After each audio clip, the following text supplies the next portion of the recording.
Assalamualaikum warahmatullahi wabarakatuh. Berdirinya kami di sini untuk mempresentasikan hasil kerja kelompok kami mengenai pembuatan jurnal desain dan analisis inverter satu fasa menggunakan metode SPWM. Sebelumnya perkenalkan, nama saya Ahmad Demrianto dengan NIM 230431100035. Perkenalkan, nama saya Muhammad Rizal Fatoni dengan NIM 23017.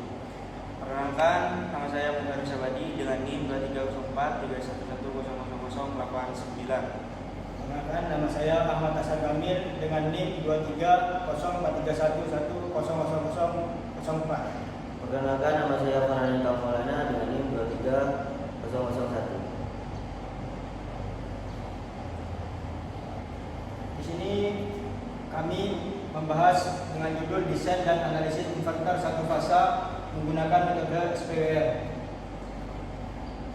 Pertama, pendahuluan.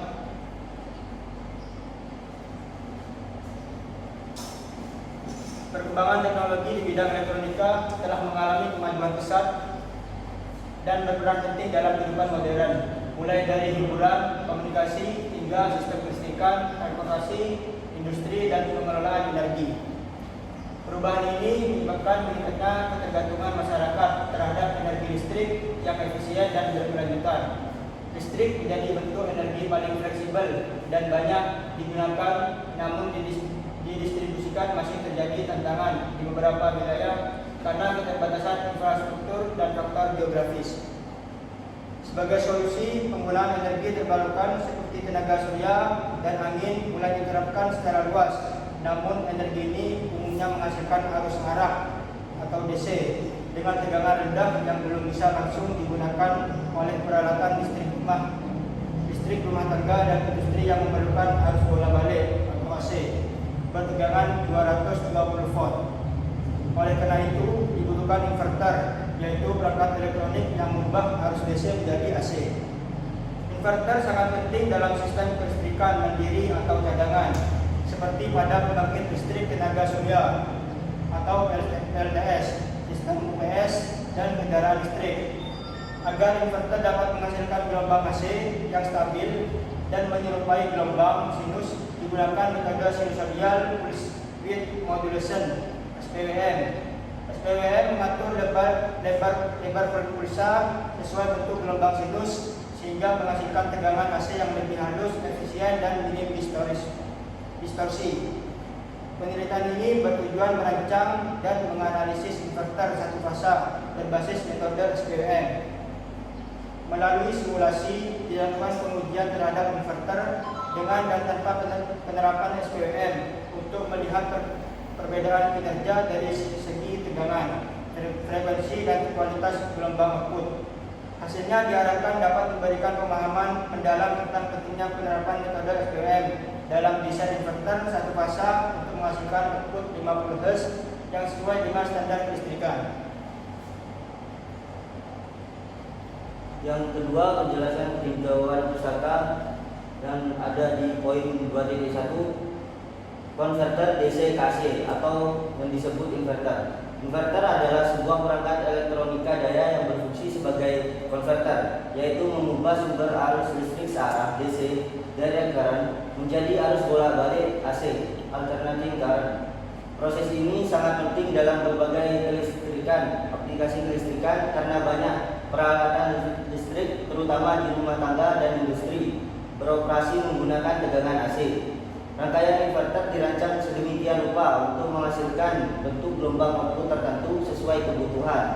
Output yang dihasilkan dapat berupa gelombang sinus murni, gelombang kotak pure wave, gelombang sinus modifikasi modified sine wave, atau gelombang segitiga triangular wave. Pemilihan bentuk gelombang ini bergantung pada karakteristik beban yang akan digunakan serta efisiensi dan kompleksitas sistem inverter itu sendiri. Inverter banyak digunakan pada sistem cadangan daya, backup power, sistem tenaga surya, solar power system, sistem UPS, serta dalam dunia otomotif dan transportasi listrik, menyediakan komponen vital dalam mengandung berkelanjutan dan fleksibilitas dalam kelistrikan modern. Gambar 1 memperlihatkan cara kerja inverter. Bila saklar S1 dan S2 dalam kondisi on, maka akan mengalir aliran arus DC ke beban R dari arah kiri ke kanan. Jika yang hidup sebelah adalah saklar S3 dan S4, maka akan mengalir aliran arus DC ke beban R dari arah kanan ke kiri. Inverter biasanya menggunakan rangkaian modulasi lebar pulsa dalam proses konversi tegangan DC ke AC. Software pada poin 2.2 dan software simulasi. Dalam penelitian ini, penulis menggunakan aplikasi simulasi berupa aplikasi yang dapat membuat skematik dan melakukan simulasi layaknya seperti nyata. Ada beberapa aplikasi simulasi seperti yang pertama, Livewire, Electronic Workbench, LI Multisim, Freezing, Autodesk Circuit, atau Proteus ISIS. Proteus ISIS merupakan aplikasi saat ini menjadi yang terbaik menurut penulis karena library yang lengkap dan dapat mensimulasikan rangkaian serta dilengkapi dengan text editor yang bisa digunakan untuk programming microcontroller dan pembuatan PCB layout. Baik, di sini merupakan poin 3 yaitu metode penelitian. Pada metode penelitian yang digunakan dalam studi ini adalah metode simulasi, yaitu suatu pendekatan yang memanfaatkan perangkat lunak sebagai media untuk merancang, menguji dan menganalisis performa sistem inverter sebelum diwujudkan dalam bentuk fisik. Nah, pendekatan ini dipilih karena dinilai efektif dalam memvisualisasikan karakteristik sistem, mengevaluasi kinerja rangkaian, serta mengidentifikasi kemungkinan kesalahan sejak tahap awal pengembangan. Selain itu, metode simulasi juga memungkinkan sejak tahap awal pengembangan. Selain itu, metode simulasi juga memungkinkan peneliti untuk melakukan pengujian berulang tanpa harus membangun prototipe secara langsung. Nah, sehingga lebih efisien dalam hal waktu, biaya, dan sumber daya. Penelitian ini dilaksanakan melalui 3 tahap, yaitu kegiatan utama yang saling berkaitan, dan tahap pertama adalah perancangan rangkaian inverter satu fasa tanpa pengendalian, yaitu inverter yang bekerja secara mandiri tanpa sistem pemicu sinyal terprogram. Nah, tujuannya sendiri yaitu dari tahap ini adalah untuk mengetahui karakteristik dasar dari inverter konvensional serta melihat bagaimana bentuk gelombang output yang dihasilkan tanpa adanya sistem kendali. Nah, untuk hasil analisis tersebut dari tahap ini digunakan sebagai pembanding terhadap performa inverter dengan kendali. Nah, di sini ada tahap kedua, yaitu melakukan pengaturan dan pengujian konfigurasi sinyal keluaran pada simulasi. Nah, di tahap ini yaitu kita harus menyesuaikan dengan kebutuhan desain inverter yang akan dikendalikan. Dalam tahap ini, pengaturan logika sinyal pada sistem simulasi dirancang agar dapat menggantikan fungsi saklar elektronik yang berperan dalam proses switching pada inverter.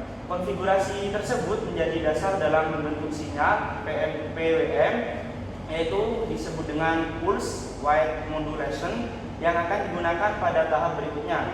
Nah, pada tahap ketiga yaitu simulasi sistem inverter terkendali baik dengan topologi setengah jembatan yaitu half bridge maupun jembatan penuh yaitu full bridge. Dalam tahap ini sinyal PWM yang telah disesuaikan pada tahap sebelumnya digunakan sebagai pemicu dalam sistem switching untuk menghasilkan bentuk gelombang AC pada output inverter yang mendekati gelombang sinusoidal. Nah, tujuan dari tahap ini yaitu untuk menganalisis performa gelombang sinusoidal inverter saat diberi kendali, termasuk kestabilan frekuensi, bentuk gelombang, output, dan efisiensi daya. Untuk selanjutnya yaitu untuk penunjang keseluruhan proses perencanaan dan simulasi peneliti menggunakan beberapa perangkat lunak dan alat bantu teknis. Di antaranya yaitu yang pertama, satu unit komputer atau laptop yang berfungsi sebagai perangkat utama dalam menjalankan seluruh kegiatan simulasi dan analisis. Untuk yang kedua yaitu perangkat lunak Proteus 851 atau profesional, yaitu aplikasi simulasi elektronika yang mendukung perancangan skematik, analisis rangkaian, serta pemodelan sistem kelistrikan secara menyeluruh dan realistik. Untuk yang ketiga yaitu library, yaitu pendukung untuk simulasi perangkat digital dan analog yang digunakan untuk menambahkan komponen-komponen elektronik ke dalam lingkungan simulasi seperti saklar elektronik, MOSFET, rangkaian pemicu, dan lainnya. Untuk selanjutnya yaitu data flowchart, yang dimana pertama itu setelah mulai dilanjutkan untuk penentuan frekuensi dan amplitudo sinyal referensi. Setelah tidak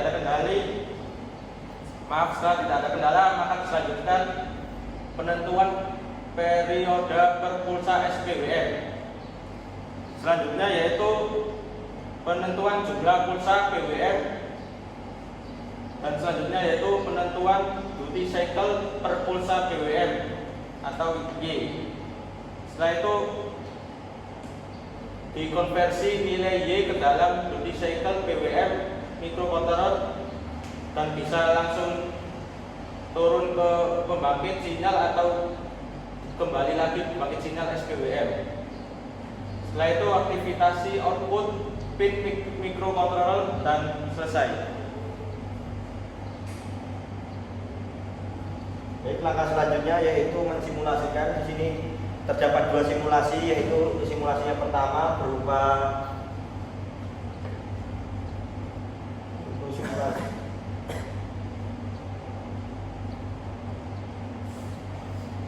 Baik, untuk simulasi yang pertama yaitu simulasi yang sesuai pada jurnal. Di sini terdapat untuk nomor yang pertama terdapat voltmeter, lalu yang kedua terdapat baterai, lalu juga terdapat resistor dengan kode MJ2955. Di sini terdapat dua buah.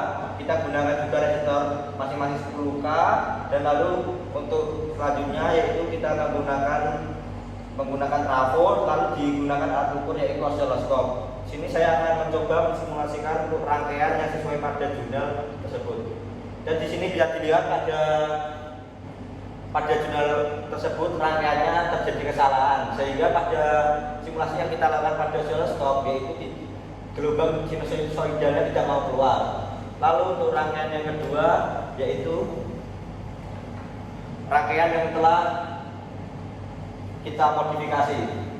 Nah, di sini sudah terlihat untuk rangkaian yang kita modifikasi, kita tambahkan beberapa komponen seperti alat ukur telepon, lalu kita tambahkan ada juga baterai, lalu di sini ada kapasitor dengan nilai 2200 mikrofarad, lalu juga ada resistor 220 ohm, lalu di sini kita tambahkan LED untuk indikatornya, lalu kita tambahkan juga di sini resistor dengan nilai 100 ohm, lalu di sini kita gunakan IC sebagai microcontrollernya dengan kode TG4047 BCM.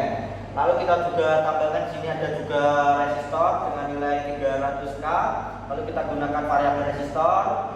Kita tambahkan resistor pada masing-masing untuk MOSFET-nya. Di sini kita menggunakan dua MOSFET dengan kode IRF Z44E.